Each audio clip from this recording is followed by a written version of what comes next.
আমি বিছানা ছেড়ে উঠতে পারছি না।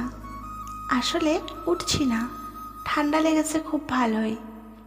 এই 2টা দিন সূর্য অফিসেও যায়নি, বাসায় থেকেছে আর মুস্কানকে দেখেছে।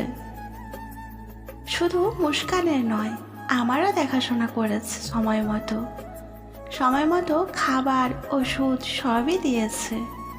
সারাদিন মুস্কান ওর বাবার কাছে থাকলেও রাতে আমার ছাড়া কখনোই ঘুমাতে পারে না। এখন আমি মোটামুটি সুস্থ বলাই চলে। তবে একটা বিষয় খেয়াল করেছি, সূর্য কেমন যেন আমায় এড়িয়ে চলছে। কিছু বললেই বলছে অফিসের ব্যস্ততা। বিষয়টা এমন যেন আমরা প্রেমিক প্রেমিকা। আমিও আর কিছু বলিনি। সারাদিন মুস্কানকে নিয়েই আমার সময় কেটে যায়। ইদানিং রাতে এসেও সূর্য আমার সাথে কথা বলে না। বলতে গেলে খুব প্রয়োজন না হলে কথা বলছে না। একবার মনে হয় জিজ্ঞেস করি, আবার ভাবি জিজ্ঞেস করায় যদি ধমক দেয়। এটা ভেবে আবার দমে যাই। এভাবেই কেটে যায় আরও বেশ কয়েকটা দিন। একদিন সূর্য বাজার থেকে অনেক বড় বড় রুই আর ইলিশ মাছ নিয়ে আসে। সূর্যকে আমি তেমন বাজার করতে দেখিনি, আজই প্রথম। তাই সূর্যকে জিজ্ঞেস করলাম, আজ হঠাৎ বাজার করলেন যে? কালকে বাবা মা আসবে। সত্যি? হ্যাঁ। ইয়ে, অনেক মজা হবে। সূর্য একটু হাসলো, তারপর বলল, খালাকে বলো মাছগুলো কেটে ভালো মতো ধুয়ে ফ্রিজে রাখতে। কিন্তু খালা তো আজ আসেনি। কেন?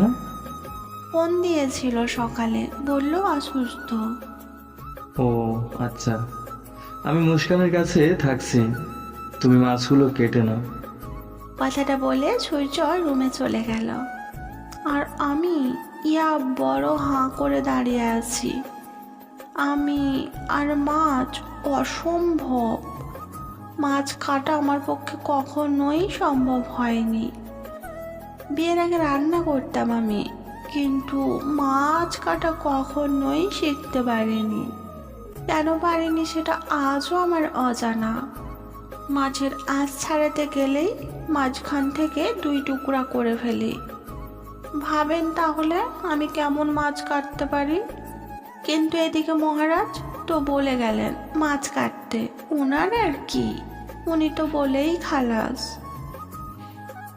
সূর্য রুমে গিয়ে দেখে মুস্কান ঘুমাচ্ছে, তাই ল্যাপটপ নিয়ে অফিসের কাজ করতে বসে পড়ে। ল্যাপটপ ওপেন করতেই মায়ার মায়া মাখা চেহারাটা ভেসে ওঠে, আর সূর্যের বুকের ভেতর অদ্ভুত চিনচিনে ব্যথা শুরু হয়। হাজারো ভালোবাসার মুহূর্ত, খুনসুটি, সবই আজ শুধু স্মৃতি।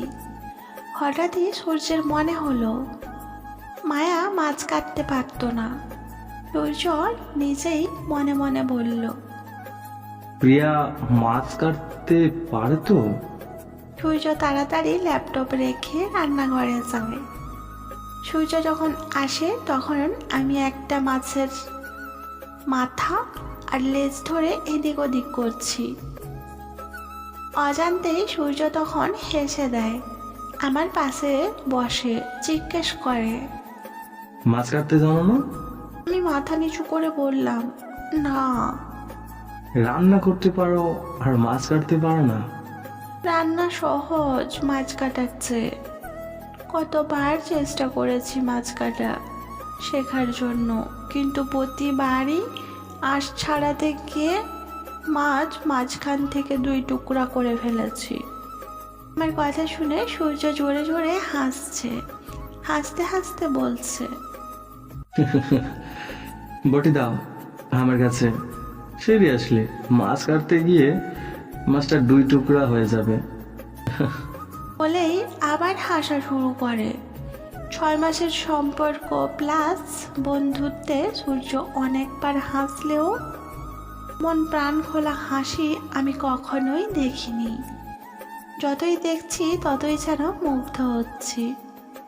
শুনেছি ছেলেরা নাকি মেয়েদের হাসি দেখে মুগ্ধ হয়, কিন্তু এদিকে তো উল্টো হয়ে গেল। হলে হোক, আমারই তো স্বামী। মাছ কাটতে কাটতে সূর্য বলল, একটা কথা জানো প্রিয়া, কি? মায়াও মাছ কাটতে পারতো না। সত্যি? হ্যাঁ, তখন আমি মায়ের পাশে বসে মাছ কেটে দিতাম, আর ও তাকিয়ে তাকিয়ে দেখতো। তারপর নিশ্চয়ই মাছ কাটা শিখে গিয়েছিল। আরে, ও কি মাছ কাটা দেখতো? তবে আমায় দেখতো। হাও রোমান্টিক। তখন আমি এই হাত দিয়ে ওর গালে ছুঁয়ে দিতাম। হাত না ধুয়েই? হ্যাঁ, এমা, তারপর? তারপর আর কি, আমার পিঠে কিল ঘুষি দেওয়া শুরু করতো। সূর্য আবারও হাসছে। ওর এই হাসি যে বারবার আমায় ফাঁসি দিচ্ছে, এটা কি সূর্য জানে? ইচ্ছে করছে একটা চুমু দিয়ে দিই। এত সুন্দর করে কেন হাসতে হবে? নিজের ইচ্ছেটাকে আর দমিয়ে রাখতে না পেরে সূর্যর এক গালে হাত রেখে অন্য গালে একটা চুমু দিয়ে দিলাম। সূর্য আমার দিকে অবাক হয়ে তাকিয়ে আছে। আমি তখনও সূর্যের হাসির ঘোরে মগ্ন হয়ে আছি। সূর্য যখন বসা থেকে উঠে দাঁড়ালো, তখনই আমার হুঁশ ফিরল। হায় আল্লাহ, কি করে ফেলেছি আমি! আমিও তখন বসা থেকে উঠে দাঁড়ালাম। সঙ্গে সঙ্গে সূর্য কষিয়ে একটা থাপ্পড় দেয় আমাকে। নির্লজ্জ মেয়ে যেন কোথাকার, ভালো ব্যবহার করেছি বলে মাথায় উঠে গিয়েছ। নিজের জায়গাটা ভুলেছিও না। একটা কথা মাথায় রেখো, তোমাকে এই বাড়িতে শুধু আনা হয়েছে মুস্কানের জন্য। ভুলেও আমার দিকে হাত বাড়ানোর চেষ্টা করো না। আমি শুধু মায়াকেই ভালোবাসেছি, মায়াকে ভালোবাসি, আর সারা জীবন মায়াকেই ভালোবাসবো। এই প্রথম শেষের কথাটা শুনে আমার এত রাগ হলো। সূর্য চলে যাওয়ার সময় আমি হাঁড়ি, পাতিল, চামচ, প্লেট সব ছুঁড়ে ফেলে দিই। সূর্য একবার তাকিয়ে আবার চলে যাচ্ছিল। আমিও পেছন পেছন গিয়ে বললাম, কে বারণ করেছে মায়া আপুকে ভালোবাসতে? মায়া আপুকে ভালোবাসেন, সারা জীবনই ভালোবাসেন, কোনো সমস্যা নেই আমার। কিন্তু কেন আমায় ভালোবাসবেন না? কি অন্যায় করেছি আমি? সূর্য ঘরে গিয়ে দরজা বন্ধ করে দেয়। আমি দরজায় ধাক্কাতে ধাক্কাতে বলি, দরজা কেন বন্ধ করলেন আপনি? আপনাকে উত্তর দিতেই হবে। আমার ভালোবাসার কি কোনো দাম নেই নাকি? নাকি রোবট ভাবেন আমার, যে আমার ভালোবাসা থাকতে পারে না? ভেতর থেকে কোনো সাড়া শব্দ আসছে না। এক সময় আমি কাঁদতে কাঁদতে ফ্লোরে বসে পড়ি। সূর্য মায়া আপুর ছবির সামনে দাঁড়িয়ে বলছে, কি করবো মায়া, আমি যে দিন দিন প্রিয়ার প্রতি দুর্বল হয়ে পড়ছি। অনিচ্ছা সত্ত্বেও প্রিয়ার মায়ায় জড়িয়ে যাচ্ছে। যতই দূরে সরিয়ে দিই, ততই কাছে এসে পড়ে। ওর বাচ্চামি, ওর দুষ্টামি বারবার কাছে টানে আমায়। সেদিন একসাথে শাওয়ারের পানিতে ভেজার সময় আমি প্রিয়ার চোখে আকাশময় ভালোবাসা দেখেছি। আমিও যেন সেই চাহনিতে বারবার আটকে যাচ্ছিলাম। আমার থেকে দূরে সরাতে এই কয়েকদিন প্রিয়াকে অ্যাভয়েড করেছি, প্রয়োজন ছাড়া কথা বলিনি। আর এই এতগুলো দূরত্বগুলো আজ এক নিমিষেই মুছে গিয়ে প্রিয়াকে কাছে এনে দিলাম। এভাবে চলতে থাকলে যে আমি আর নিজেকে আটকে রাখতে পারবো না মায়া। কিন্তু আমি তোমার জায়গাও কাউকে দিতে পারবো না। আমি যে শুধু তোমাকেই ভালোবাসি। আজও আকাশে ঘন কালো মেঘ, যে কোনো সময় তুমুল বেগে বৃষ্টি আরম্ভ হবে। আমি তখনও দরজার সামনে ফ্লোরে বসে আছি। বেশ কিছুক্ষণ পর সূর্য দরজা খুলে দেয়। এমনি এমনি খোলেনি, খুলেছে তার কারণ মুস্কান ঘুম থেকে উঠে কান্না শুরু করেছে। সূর্য অনেকবার মুস্কানকে থামানোর চেষ্টা করেছে, সেটা আমি স্পষ্ট শুনেছি, কিন্তু পারেনি। মুস্কান অস্পষ্ট স্বরে যেন মা মা বলে আমাকেই খুঁজছিল। সব শুনেও আমি নিশ্চুপ হয়ে বসেছিলাম। তখনও আমার রাগ কমেনি। সূর্য নিরুপায় হয়ে দরজা খুলে মুস্কানকে আমার কোলে দিতে আসলে আমি হাত ছাড়া দিয়ে সূর্যকে সরাতে চাই, কিন্তু ভুলবশত আমার হাতের চুড়ির সাথে মুস্কানের কপালে লেগে ব্যথা পায়। মুস্কান জোরে জোরে কান্না শুরু করে দেয়। মুস্কানকে কোলে নিয়ে দ্রুত উঠে দাঁড়াই আমি। হেঁটে হেঁটে কান্না থামানোর চেষ্টা করছিলাম। তখন সূর্য আমার হাত ধরে টেনে মুস্কানকে আমার কোল থেকে নিয়ে বলল, আমার রাগ তুমি আমার মেয়ের ওপর ছাড়লে, তাই না? খুব সাহস হয়ে গেছে তোমার। মুস্কান আপনার একার মেয়ে নয়, আমারও মেয়ে।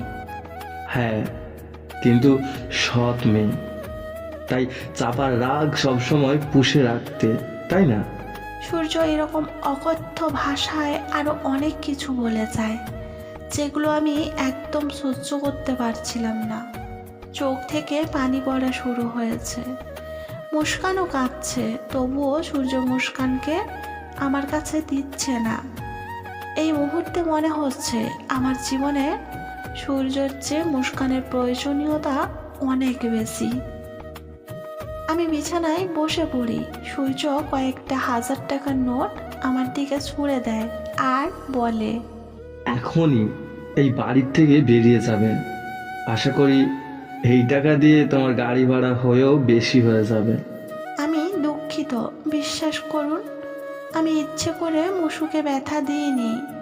প্লিজ মসুর থেকে আমায় আলাদা করবেন না, প্লিজ। Get out.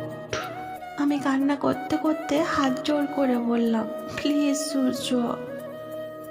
যদি নিজের সামান্যতম আত্মসম্মান থাকে তাহলে এখনই বাড়ি থেকে বেরিয়ে যাবে।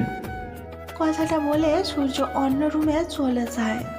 বাইরে তখন গুড়ি গুড়ি বৃষ্টি পড়ছে। আমি সূর্যর টাকা না নিয়ে আমার পার্স আর ফোনটা নিয়ে বেরিয়ে পড়লাম বাড়ির থেকে। চোখের পানির জন্য সবকিছু ঝাপসা দেখছিলাম। যতই দুহাত দিয়ে চোখের পানিগুলো মুছছিলাম, ততই পানি এসে জড়ো হচ্ছিল। বাস স্টপে যেতেই জোরে বৃষ্টি পড়া শুরু হলো। বৃষ্টির পানির সাথে চোখের পানিগুলো মিলিয়ে যায়। মুস্কান কাঁদতে কাঁদতেই সূর্যর কোলে ঘুমিয়ে পড়ে। সূর্য বাহিরে তাকিয়ে আপন মনেই বলে, এই বৃষ্টির মধ্যে মেয়েটাকে বের করে দেওয়াটা কি ঠিক হলো?